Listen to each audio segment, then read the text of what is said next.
네, 치솟는 집값을 잡기 위한 정부의 88 부동산 대책이 어제 베일을 벗었습니다. 지난해 있었던 9.16 대책과 또 올해 있었던 일십 대책에 이은 세 번째 공급 대책인데요.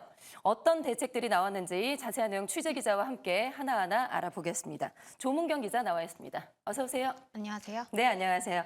자, 정부의 이번 88 부동산 대책 핵심은 바로 공급 확대에 찍혀 있다라고 볼 수가 있을 것 같은데 앞으로 이제 6년 동안 서울과 수도권에 무려 42만 7천 호 이상의 주택과 신규 택지를 공급하겠다 이렇게 밝혔습니다.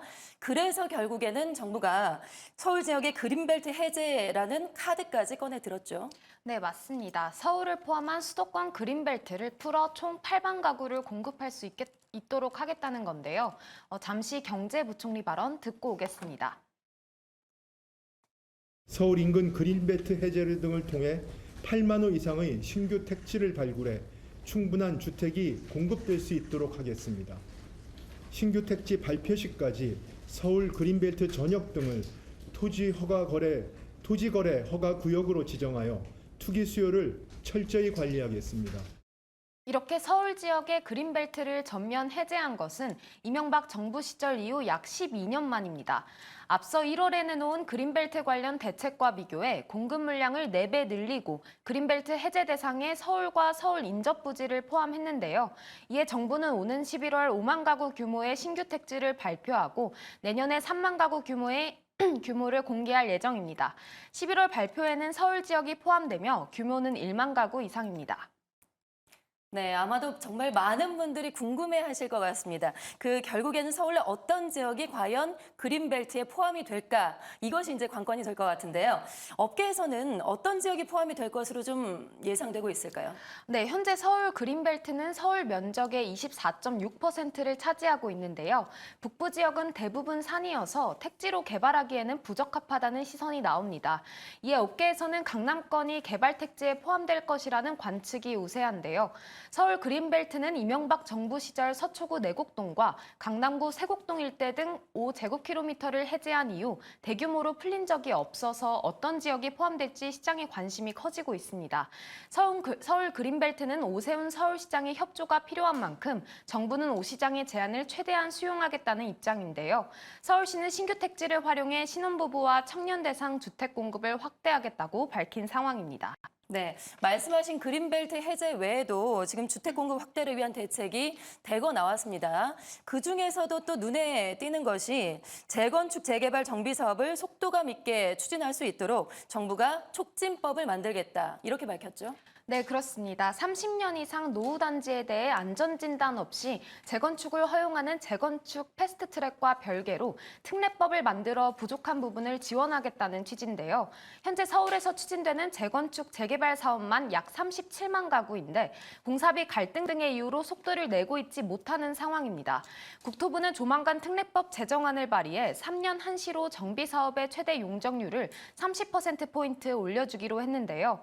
이에 일반 정비 사업은 현행 최대 300%인 용적률을 330%까지 늘릴 수 있게 되고 역세권 정비사업지구는 360%에서 390%까지 용적률이 상향됐습니다. 네, 30%씩 다 높이게 되는 거군요. 그러니까 용적률을 높이게 되면 일반적으로는 일반 분양 물량이 늘어나니까 이게 사업성을 개선을 해서 정비 사업을 더욱더 활성화하겠다라는 정부의 의지가 좀 엿보이는 것 같습니다. 자, 그리고 이 밖에도 전세 사기 여파로 한동안 상당히 힘들었었는데 빌라나 오피스텔 같은 비아파트 시장의 활성화를 위한 그런 대책도 함께 포함이 됐죠. 네, 우선 빌라와 같은 소형 아파트, 비아파트에 대한 세제 혜택이 확대됐는데요. 신축 소형 주택을 구입하는 경우 취득세와 종합부동산세, 양도세 산정 시 이를 주택수에서 제외하는 특례 적용 기간이 2027년 말까지로 2년 연장됩니다. 특례가 적용되는 소형 주택은 전용 면적 60제곱미터 이하이면서 수도권은 취득가격 6억 원 이하, 지방은 3억 원 이하인 비아파트 유형입니다. 청약시 무주택으로 인정되는 비아파트 범위도 확대됐는데요. 면적 기준은 85제곱미터 이하로 확대되고 공시가격은 수도권 5억 원 이하, 지방 3억 원 이하로 기존보다 3배 이상 상향 조정될 방침입니다. 네, 앞서서도 말씀을 드렸지만 이번 정부의 88 부동산 대책에는 공급 확대에 방점이 찍혀 있습니다. 자, 그렇다면 이번에 나온 대책과 관련해서 시장에서 전문가들은 어떤 평가를 내리고 있을지 궁금한데요. 네, 대다수의 전문가들이 당장의 집값을 잡기에는 어려운 정책이라는 평가를 내놨는데요.